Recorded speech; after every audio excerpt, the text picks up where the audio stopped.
নমস্কার, কেমন আছো সবাই? ঝুম্পা লাইফস্টাইল ব্লগে তোমাদের সকলকে স্বাগত। চলো, এখন সকাল 7:30টার মতো বাজে। যদিও আমি কোনোদিন সকালে আগে ঘুম থেকে উঠিনি, আমার বরই ঘুম থেকে ওঠে, তবে আমি অনেকটা কাঁচা ভিজিয়েছি বলে আমার আর চোখে ঘুম নেই। তাই এত সকালেই আমার ঘুম ভেঙে গেছে, আর আমার ঘুম ভেঙে গেছে মানে আমি তো আমার বরকে টেনে তুলবই। তো সেই কাজই করছিলাম। ও তো উঠতে চাইছিল না, ও 8টার সময় ঘুম থেকে ওঠে, তবে ও কিন্তু আমার আগেই ওঠে। আজ ওই যে বললাম না যে ঘুম আসছিল না, তো সব বাসি কাজ হয়ে গেছে। হয়ে যাওয়ার পর দেখো এখন চা নিয়ে বসে পড়ছি দুজনে। চা খেয়ে আমার বর একটু মাংস এনে দিয়েছে। মাংস নিয়ে এসে তারপরও স্নান করে এখন দেখো রেডি হয়েছে। হ্যাঁ, আমাকে একাকে রেখে দিয়ে আমার বর যাচ্ছে অনেকটা দূরে কাজে। কাজে যাচ্ছে ঠিকই, তবে কাজে যেই জায়গায় যাচ্ছে সেখানে হচ্ছে মাসির বাড়ি। তো মাসির বাড়িতেই যাচ্ছে এক কথায়। ছোট মেসো ফোন করেছিল সকালে। আমি ছাড়াবো না, তুমি এনেছো কেন ওইসব? মাসির বাড়ি গিয়ে ওই পাগুলো ছাড়িয়ে মাসিকে বলবে ভালো করে রান্না করে দিতে, খাবে তুমি।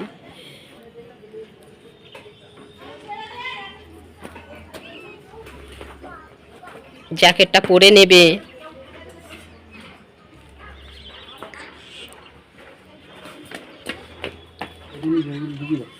উফ বাবা,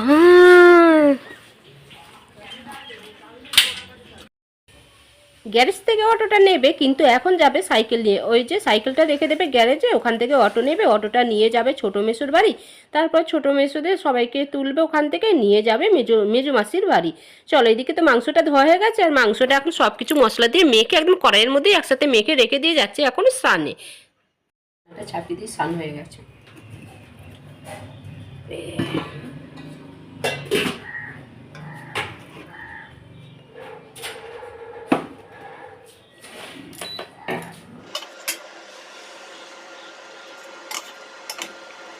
ওইদিকে মাংসটা বসিয়ে দিয়েছি, এইদিকে দেখো চালটা ধুয়ে একদম রেডি করে রেখে দিলাম। মাংস থেকে তেল ছেড়ে গেছে, এবার জল দিয়ে একটু ফুটতে দেবো।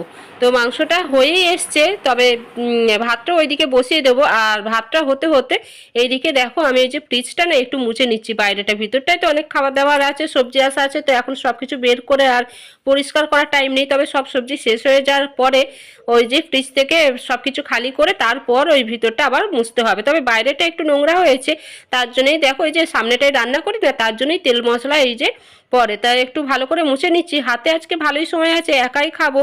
আচ্ছা, সেরকম কিছু তাড়া নেই যে তাড়াহুড়ো করে আমাকে রান্নাবান্না করতে হবে। তাই হাতে ধৈর্য নিয়ে সময়, মানে ধৈর্য নিয়ে আর এই কাজগুলো এখন করতে হয়। তার জন্যই সময়টা অনেকটা আছে বলে আমি এখন দেখো এই কাজগুলো করে নিচ্ছি। এই তো এই যে ফ্রিজটা মোছা হয়ে গেছে, এখন দেখো ওই যে ওপরে টেবিলের ওপরটা একটু মুছে নিচ্ছি। আর তারপরে এই যে জুতোর র্যাকটাও আমাকে গোছাতে হবে। ওই যে একটা করে আমার বর জুতো বের করবে, আর ওই ঘেঁটে ঘুটে একাকার করে নিয়ে রেখে দেবে। আর বাইকটা, ওই যে বাইকটা আছে না সামনে, বাইকটা তো ঢেকে বাইরে যখন রাখে, বৃষ্টি হলে যে ঢেকে ঢুকে রাখে না, তার ওই প্লাস্টিকগুলো ওপরটাতেই রেখে দিয়েছি, জুতো র্যাকের ওপরটাতেই রেখে দিয়েছি। তো ওইগুলো নাই একটু পরিষ্কার করে নিতে হবে, ধুলো ময়লা বেশ ভালোই পড়েছে। তো এই কাজগুলো বললাম না যে আজকে সময় আছে ভালো, তার জন্য এই কাজগুলো আমি এখন করে নিচ্ছি।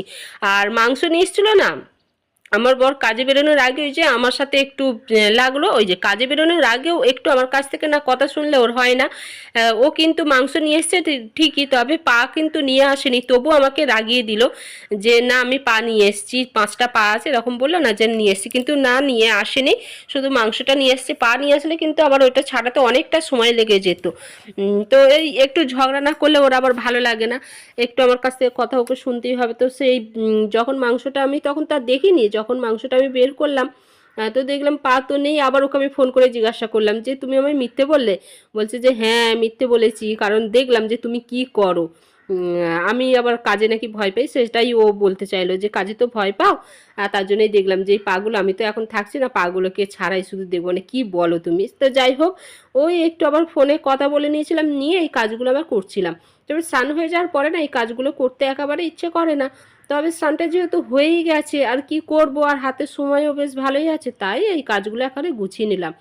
চলো, এইদিকে তো ভাতটা হয়ে গেছে, আর খিদেও পেয়ে গেছে। এবার খাওয়া দাওয়াটা তো সারতে হবে। এই যে ভাত হয়ে গেছে, তো ভাতের মাঠটা আমি ঝেড়ে নিয়েছি, নিয়ে দেখো এই যে মাংস রান্না হয়ে গেছে, ভাতও হয়ে গেছে, এখন আমি খাবো। চলো খাওয়া দাওয়া করে নিই। খাওয়া দাওয়া করে নিয়ে এই যে খাবার বাসনটাও মেজে নেবো, ব্যাস সব কাজ কমপ্লিট। মাংসটা করে নিয়ে রেখে দিলাম, অনেকটা মাংস, হয়তো আগামীকাল সকালেও হয়তো মাংসটা হয়ে যাবে, ওই একবেলার মতো হয়তো হয়ে যাবে। আর যদি একটু মাছ নিয়ে আসি তো হয়ে যাবে। রাত্রিরে একটু মাংস দিয়ে মুড়ি খাবো আমি, আমার বর খাবে ভাত। চলো আজকের ব্লগটা এখানেই শেষ করলাম। ভালো থাকবে, সুস্থ থাকবে।